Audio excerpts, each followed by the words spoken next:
¿Qué tal, Iván? ¿Cómo están ustedes? Muy buenas noches. Luego de este receso por Copa América de protagonistas, volvemos con un tema controversial. Este proyecto de ley que despenaliza el autocultivo y el uso recreacional y medicinal de la marihuana. Justamente para debatir este tema está con nosotros la senadora Jacqueline Van Rysselberghe y el senador Fulvio Rossi. Hacemos protagonistas hoy junto a Carolina Urrejola. ¿Qué tal? Muy buenas noches, senadores. Ustedes van a tener que debatir y perfeccionar un proyecto que fue aprobado mayoritariamente, 68 votos a favor y 39 en contra en la Cámara de Diputados. Fijemos posiciones. Si ustedes tuvieran que votar el proyecto tal como está, ¿cómo votarían? Yo lo votaría en contra, absolutamente en contra, porque creo que lo único que eventualmente pudiera justificarse es el uso medicinal, pero tal como está descrito en el proyecto, la verdad es que es una cosa muy genérica, que no tiene ningún rigor científico y que por lo tanto me parece que debiera mejorarse a lo menos esa parte. ¿Fulvio? No, yo votaría a favor claramente. Siento que este paradigma prohibitivo, ¿no?, basado en la represión penal, es un enfoque errado que está siendo revisado por todos los países del mundo, incluso por la propia Naciones Unidas.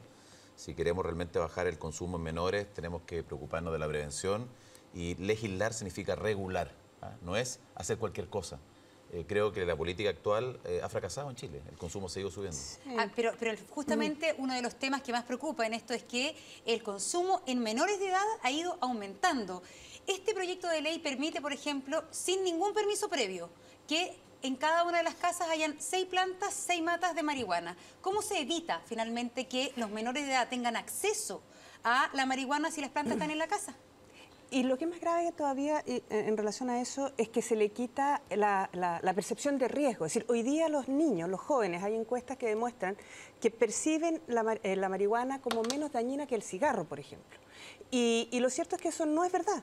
Es más, es dañina, produce cáncer, al igual el consumo regular, igual que el tabaco, y produce daño cerebral, y eso lo han dicho todos los especialistas en menores de 21 años, cerebros en crecimiento. Por lo tanto, yo creo que está el que el Estado y las leyes avalen en la plantación casera de marihuana, de alguna manera entrega una señal a los niños de que es inocua, es casi como tomar agüita menta. Es decir, entonces yo creo que eso es peligroso. Hoy día están pasando, pero ¿qué pasa? Que finalmente, si las plantas están en la casa, ¿por qué usted no está de acuerdo con que los menores de edad consuman marihuana? Es que ese mismo predicamento, porque siempre se habla de que hay una incoherencia en legislar para regular el consumo del tabaco en menores, sobre todo, con legalizar la cannabis, al menos desde el punto de vista del autocultivo, ¿no es cierto?, y el uso terapéutico y recreativo.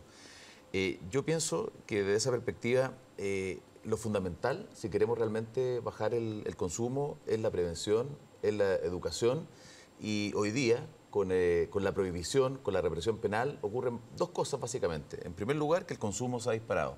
O sea, claramente la política actual no ha servido para bajar el consumo. La prohibición en general es criminógena, ¿ah? La ley seca es el mejor ejemplo. Entre el año 20 y 33 en Estados Unidos nunca se consumió tanto alcohol. Pero lo segundo es que hay una criminalización de consumidores. Cuando un adulto en la vía pública es sorprendido portando una pequeña cantidad para consumo personal en su casa, que es una conducta lícita, porque no está penalizada, el consumo privado, personal, no concertado, está permitido, esa persona es detenida y es tratada como un microtraficante. Y ese es un problema tremendo, porque hay 80.000 personas, estoy hablando de adultos, 85.000 adultos que fueron detenidos el año 2012 por microtráfico, y finalmente, ¿qué pasó? El 80% fueron liberados porque era consumo personal. Entonces, esta política de criminalización, lejos de tener un enfoque basado en los derechos de las personas, en la salud, en la seguridad, está logrando todo lo contrario. Por tanto, fíjense ustedes, yo creo que si hoy día, ¿por qué las campañas de prevención no se hacen o no tienen sentido, no tienen impacto? Porque estamos hablando de un tema tabú que no se discute, que no se conversa, que no se educa, que no se previene. Pero, senador Rossi, 500 gramos, que es el tope anual que pueden tener las personas a partir de este proyecto de ley, ¿no es excesivo? Yo creo que efectivamente es que puede ser excesivo. Eso lo vamos a discutir en particular, porque este es un proyecto, usted me perdona, votación en general. Después veremos, 6 plantas es mucho, es poco, 500 gramos, 10 gramos para aporte para uso de consumo personal es mucho, es poco. Veremos todos esos aspectos, ¿te fijas?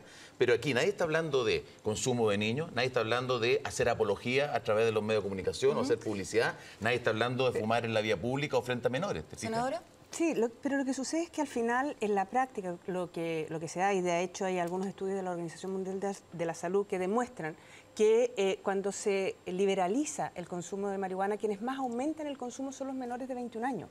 Los que fuman marihuana y mayores de 21 años como población general no son tantos. El mayor consumo se da en menores y es justamente en ellos en quienes se produce el daño. Entonces, yo entiendo lo que plantean en el sentido de que se criminaliza a los consumidores. Entonces, mejoremos eso, pero no entreguemos la señal de que la marihuana es inocua. Pero si bien la marihuana no es inocua, es menos adictiva que el alcohol y el tabaco, según la evidencia. Por ejemplo, no produce muertes por sobredosis, no genera comportamientos violentos. ¿No merece en ese sentido, senadora, un trato distinto de las drogas duras? A ver, lo que sucede es que yo creo que son cosas que... yo creo que hay que evitar el consumo de las drogas en los menores, alcohol, tabaco y marihuana. Pero creo que como señal, el que se entrega al liberalizar el consumo, se le entrega a los jóvenes. Hoy día, si tú haces una encuesta, te lo doy firmado, porque he visto algunas, pero cualquier encuesta que se haga más adelante, va a parecer que los niños tienen la impresión de que la marihuana es inocua, en primer lugar. En segundo lugar, produce más daño que el cigarro en menores, produce daño cerebral, está demostrado, porque la marihuana se adosa a receptores en el cerebro y produce problemas en el cerebro. Pero lo que dice la Carola es que es menos adictiva, la Carola preguntó específicamente que es menos adictiva, es decir, está comprobado y hay estudios que la marihuana es menos adictiva que el alcohol y el tabaco. Esa era la pregunta, en el fondo en ese sentido también hay que considerarla una droga blanda. Lo más adictiva es la prensada paraguaya, que tiene aditivos, que la hacen adictiva. Sí. Porque es bueno aclararle a la comunidad que esta tesis de la puerta de entrada ha sido descartada por todas las revistas médicas. Hay una publicación reciente en JAMA, una revista internacional pediátrica muy conocida. La puerta de entrada, la única puerta de entrada que existe hoy día es mezclar a nuestros jóvenes con un ambiente criminógeno que es el ambiente del narcotráfico. Porque justamente, y en eso hay que... ¿Por qué Zedillo de México, el expresidente Zedillo, el expresidente Gaviria de Colombia, el expresidente Brasil Cardoso, que han luchado contra el narcotráfico, hoy día dicen que hay que revisar la política basada en la represión, porque no solo no se ha logrado bajar el consumo, que era el objetivo primario, bajar el consumo, sino que ha aumentado la producción, ha aumentado la violencia, los delitos conexos. Entonces, sí, a ver, pero hay una cosa que usted, senador Rossi, solamente se ha referido al tema que esta ley sería una solución para el tema del narcotráfico y finalmente de la criminalización. Voy al ejercicio de la libertad también. No, y la pregunta que le hicimos al principio finalmente no la ha contestado. Es decir, con la planta en la casa, finalmente, con la facilidad en el acceso, ¿no es como lógico pensar que va a ser más fácil el consumo? Es decir, si un niño tiene 15 años... Es que no, usted no puede decir que no lo demuestra porque no hay ningún país que tenga lo que está diciendo este proyecto de ley. Es decir, no hay ningún país que en este momento tenga el régimen o el modelo que está proponiendo el proyecto de ley en Chile. Salvo Uruguay, que está empezando. Y que está empezando, pero fíjate, que el control lo tiene fuertemente el Estado. Si uno analiza la legislación, y yo le pongo el caso holandés, los jóvenes y los niños tienen acceso, en general la población, en cualquier café se pueden fumar un pito. ¿Y qué es lo que ocurre? Tienen un promedio de consumo más bajo de cannabis que el promedio de Europa.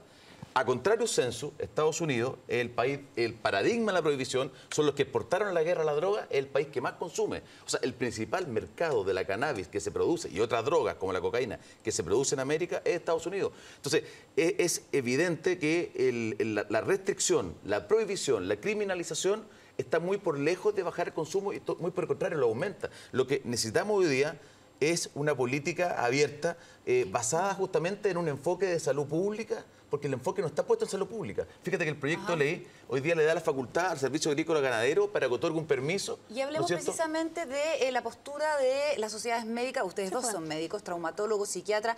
Encabezada la postura en contra de este proyecto por el presidente del Colegio Médico, Enrique París, que alertan sobre los efectos. Algunos han ido cambiando, que no es una droga inocua, pero ayer enviaron una carta bastante contundente al director del Mercurio. ¿Más acceso conlleva necesariamente mayor consumo? Yo creo que lo que conlleva es esto, es decir, está demostrado y hay estudios al respecto que demuestran que el facilitar el acceso, el darle el respaldo institucional del Estado, del Parlamento, de las leyes, de alguna manera a los menores, porque en el fondo, dejemos a los adultos de lado, pero a los menores les quita la sensación de riesgo, Entonces, ellos de verdad creen que la marihuana es inocua y no es inocua, sobre todo en ellos. y la mayor población consumidora de marihuana son los menores de 20 años. Pero si la solución fuera prohibir, ¿por qué no prohibimos el tabaco, el alcohol? Bueno, lo están prohibiendo. No, no estamos prohibiendo. No lo estamos prohibiendo. Están por sacar... No, pero el tabaco y el alcohol está prohibido vender a menores. Sí, pero está prohibido, se comercializa libremente. Senador Rossi, si hoy día no se puede finalmente ni siquiera fiscalizar bien ni controlar bien que el alcohol no se venda a menores de edad, ¿qué posibilidades va a haber? Pero usted, la pregunta, lo que usted me hace, le la ha reiterado. Primero hay un tema que tiene que ver con la familia, pero segundo, es mejor el modelo hoy día, donde un menor con poca educación, con poca prevención, porque no se hace prevención, finalmente termina en el mercado, ¿no es cierto?, negro, en el mercado del tráfico, expuesto a un ambiente altamente criminógeno, consumiendo una droga de mala calidad. ¿No será mejor la educación, conversar en familia? O sea, abordar el tema. Por eso insisto, si la solución...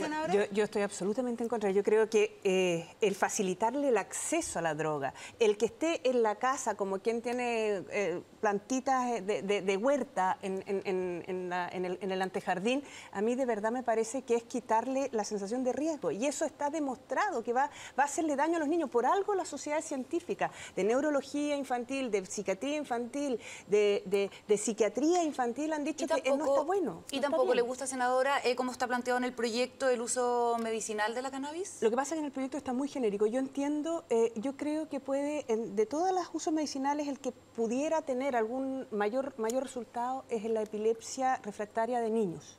Es donde eventualmente hay mejores resultados. Y los pacientes con cáncer. Sí, pero hay medicamentos alternativos. Pero para cualquiera de esas cosas es necesario despenalizar. Sí, pero lo para que la pasa investigación, es que, para el expendio. Pero acá está general, es decir, de una manera casera. Es decir, si yo quiero saber, cuando tú le das medicamentos a un niño, tú le das cualquiera, 5 gotitas por kilo de peso. Tienes que saber cuánto de la sustancia activa está dándole, porque si no le está haciendo efecto es porque le está dando poco. ¿Pero está de acuerdo o en mucho, desacuerdo con legislar respecto de cannabis medicinal? De acuerdo, pero con rigor científico, con el ISP Pero está por despenalizar en el consumo medicinal. Pero no es la forma en cómo se está haciendo, porque yo creo que los medicamentos no pueden fabricarse caseramente. Estamos en Protagonistas, hacemos una breve pausa y regresamos, por cierto, con esta discusión que nos importa a todos. Ya volvemos.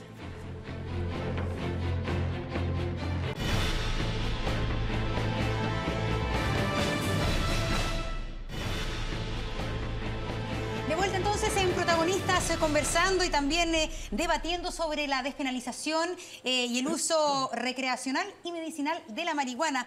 Hay un tema que el senador Rossi ha estado apelando constantemente, y es que la lucha contra el narcotráfico, y eso también lo ha dicho la OEA, lo ha dicho distintas autoridades internacionales, la lucha contra el narcotráfico finalmente ha fracasado porque no disminuye el narcotráfico, tampoco el microtráfico, y el problema social que hay respecto a eso es muy grande.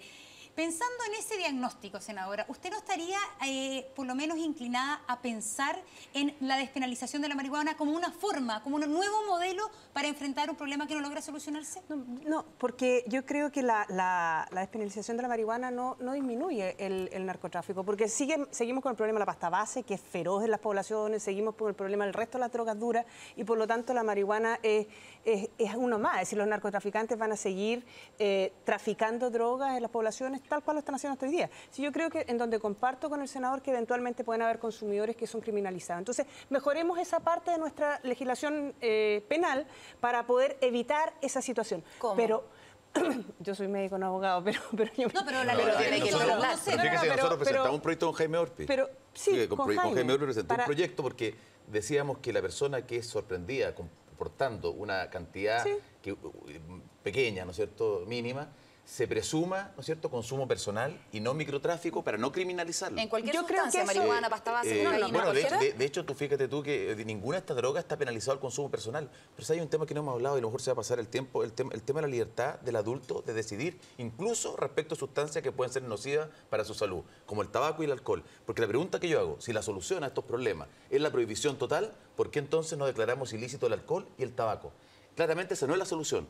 El costo de una sociedad liberal tiene que asumirse desde la perspectiva que un ser humano adulto tiene derecho a decidir qué quiere hacer con su vida. Respecto del cigarro y de las mayores restricciones que se le están poniendo, ¿no es contradictorio que en esa materia se restringe mucho y respecto de la marihuana se liberaliza yo propongo que tengamos el mismo estatus legal, que tú puedas consumir cannabis, ¿no es cierto?, al igual que el tabaco, ¿no es cierto?, que no se haga publicidad, que no se fume delante de menores o en espacios donde haya menores. O sea, no estamos pidiendo un estatus distinto, pero lo que tú no puedes hacer es prohibirle a un adulto que tiene derecho a ejercer su libertad, que es parte de su dignidad. El ejercicio de su autonomía es un presupuesto necesario en un Estado de Derecho y eso está en la Constitución. Entonces hoy día tú no puedes prohibirle a una persona adulta a que consuma incluso algo que le haga daño.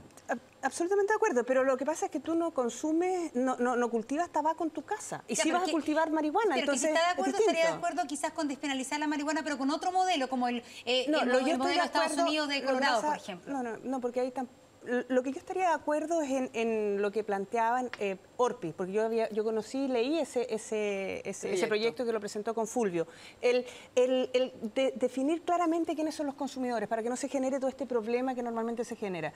Pero de verdad yo creo, y por algo lo están diciendo todos los especialistas, es decir, yo creo que es un error hacer lo que estamos haciendo. Avancemos en el uso terapéutico de la marihuana porque puede ser, efectivamente, no está bien definido, pero yo creo que es efectiva para la epilepsia refractaria. Pero hagámoslo con... Pero hagámoslo en Chile estamos llegando siempre tarde, mira, pero estamos llegando siempre tarde. El tema de un gran ausente que ha sido el gobierno. Y lo que hemos visto es la participación del director del SENDA, Mariano Montenegro, que es un gran opositor de este proyecto. Ustedes como miembros de la nueva mayoría, es una situación totalmente contradictoria que tengamos, ¿no es cierto?, a cargo del SENDA una persona que refleja posturas basadas en prejuicio, en miedo, en ideología, una postura homogeneizante que no se hace cargo de la diversidad, no es propio de un gobierno progresista como el nuestro. Ahora, todos esos adjetivos, puede ser que él no esté de acuerdo con usted, pero él es un experto y estudioso del tema. Yo le cuento, ¿sabe que yo le puedo contar? El director del SENDA no es una persona que solamente experto, el doctor Sergio Sánchez también es experto. Por eso digo, yo tengo psiquiatras, mire, tengo psiquiatras, neurólogos que están apoyando esto. O sea, la verdad que hay para todos los días. Él es un experto que desde su expertise está en contra de la ley, pero no es solamente ideológico. Que acá en Chile nosotros somos los campeones de pensar que estamos descubriendo la penicilina. Te quiero decir que en todo el mundo se está planteando la revisión del enfoque penal criminal. Las Naciones Unidas lo está planteando. Hay una convención de Viena del año 2010. El propio presidente Lago, Insulza lo vea. Entonces nosotros hoy día pensamos que estamos descubriendo algo nuevo. La presidenta Bachelet Fulvio en la campaña dijo que había que revisar la ley 20.000. ¿No hay una promesa incumplida con esta como ambigüedad? O sea, yo creo que hay una ambigüedad que tiene que resolverse, porque no puede ser que en un debate de tanto interés público, porque este debate tiene interés público, no esté participando el gobierno. ¿Por qué no está participando el gobierno? Porque no está de acuerdo con hay que aclarar a la gente que es una ley de iniciativa parlamentaria. Claro. ¿Por qué cree usted que el gobierno no ha querido participar en este debate? Yo creo que hay un problema político finalmente, porque esta coalición es amplia. ¿Por qué tenemos problemas con el aborto terapéutico y somos uno de los 4 países que no tiene aborto terapéutico? Porque justamente al interior de la coalición hay personas que tienen, no sé, un tema con la interrupción del embarazo en caso de violación. Y en este caso de la marihuana, ¿por qué el gobierno no se ha hecho parte? Porque hay sectores de la nueva mayoría que deben tener una postura legítima. Pero lo que yo invito al debate. Ahora, yo esperaría que un gobierno como este, progresista, esté de acuerdo con algo que es coherente con lo que está pasando en todo el mundo. Jacqueline, palabras al cierre. Lo que pasa es que a mí me llama la atención que se descalifique de la manera en cómo se descalifica el director del SENDA, porque mal que mal... No, ninguna descalificación personal, son argumentos... No, por eso, pero descalificación profesional en el fondo. Es decir, estamos hablando que son... La postura que él tiene es ideológica y él efectivamente, es decir, él ha dado argumentos, ha dado cifras, yo lo he leído con bastante atención. ¿Pero no me puede decir a mí que soy adulto lo que tengo que hacer? No, pero él está hablando de los niños, que esto va a generar... Sí, pero el tabaco, ¿por qué no prohibimos el tabaco? Pero si está prohibido el tabaco, los niños... Sí, bueno, entonces, pero la cannabis también va a estar prohibida. Sin duda que el tema no es fácil de zanjar, sin duda la intención era poner los argumentos sobre la mesa. Queremos agradecerle a la senadora al senador Fulvio Rossi. Lo mismo que con la Se cannabis. lo juro que este es el primer capítulo de muchos que estaremos conversando sobre este tema, porque la verdad es que tiene muchas aristas y por eso apasiona. Y hay, la verdad, que muchos argumentos en ambas posiciones. Muchas gracias por estar con nosotros en Protagonistas. Gracias, buenas noches. Nosotros nos vamos a una pausa comercial. No se vaya de las pantallas de Canal 13 porque ya viene un capítulo más de Contacto.